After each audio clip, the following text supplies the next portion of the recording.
Hamam otağında dünyasını dəyişib. Bəli. Özü çıxmağa cəhd eləyib desin, yox?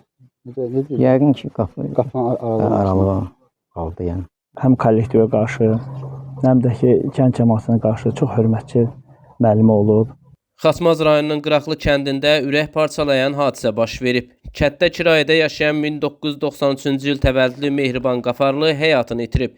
İlkin məlumatlara görə gənc qadın hamam otağında dəm qazından boğularaq dünyasını dəyişib. Əslən Qəbələ rayonunun Nohurqışlaq kəndindən olan Mehriban Qafarlı 5 ilə yaxındır ki, Qıraqlı kənd tam orta məktəbində informatika fənnini tədris edirdi.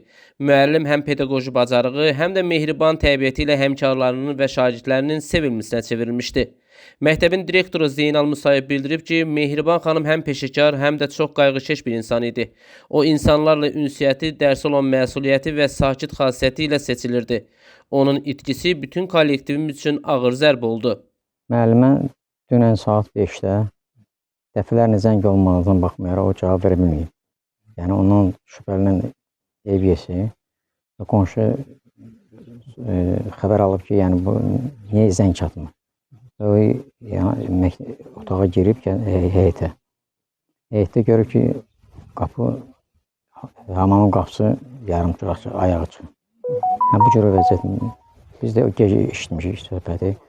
Ondan sonra ki, polisdən gəlirlər, təcili yardımdan gəlirlər, yəni analiz zat götürüb. Barba belə kimi.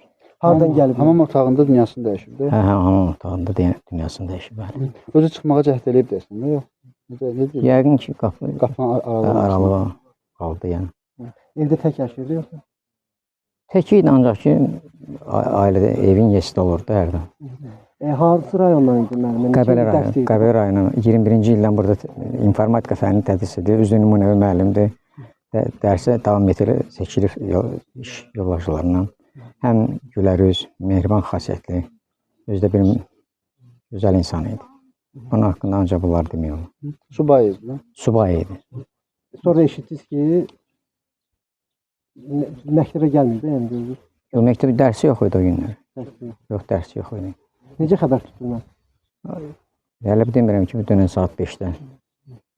Axşam, mən saat gec xəbər tutmuşum. İdarədə olmuşam, evə gəlib. Və xəbər olan kimi müdiriyyətə məlumat vermişik və digər orqanlara. O saat 5-dən ona zəng atırlar, zəngə cavab vermir. Və bununla əlaqədar olaraq qonşuya müraciət edib ki, bəs bax görüm nə var. Və o keçib görüb ki, vəziyyət gərgindir, yəni heç kim səs sorağı gəlmir. Və görür ki, qapını da açmayıb. Ondan sonra cəmaat insanlara yaşayır. Bəli, bəli. Sonra yerlərə məlumatlar verilib. Bu cür olub hadisə.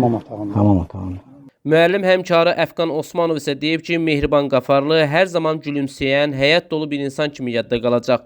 O daim şagirdlərinin uğuru ilə sevinirdi. Onu itirmək hamımıza çox təsir edib. Müəllimə 32 yaşı var idi. Deməli, Qəbələnin Nohurqışlaq kəndindən elzam olunmuşdu. Universiteti qutarıb ilkin olaraq bizim məktəbi seçdi və burada çalışdı. Həqiqətən çalışdığı gündən etibarən bu günə qədər həm kollektivə qarşı, həm də ki, kənd cəmiyyətinə qarşı çox hörmətli müəllim olub. Şagirdləri də çox sevirdi onu. Hamımız kollektivin ümumi rəğbətini qazanmışdı. Niyə dünyasını dəyişib, bu barədə məlumat verir? Bizdə olan ilkin versiyaya görə qaz zəhərlənməsində dünyasını dəyişib. Ancaq tam dəqiq bilinmir, ekspertiza nəticəsini müəyyənləşdirəcək. Özü çıxmağa çalışıb deyəsən. Əlbəttə ki, indi elə deyirlər ki, özü çıxmağa çalışıb, cəhd edib, ancaq ki, uğursuzluğa çağırılıb. Gənc müəllimin qəfil ölümü Qıraqlı kəndində və onun doğulduğu Nohurqışlaqda dərin kədər yaradıb. Faktla bağlı Xaçmaz rayon prokurorluğunda araşdırma aparılır. Nizami Rəsulov, xüsusi olaraq Dinas TV üçün.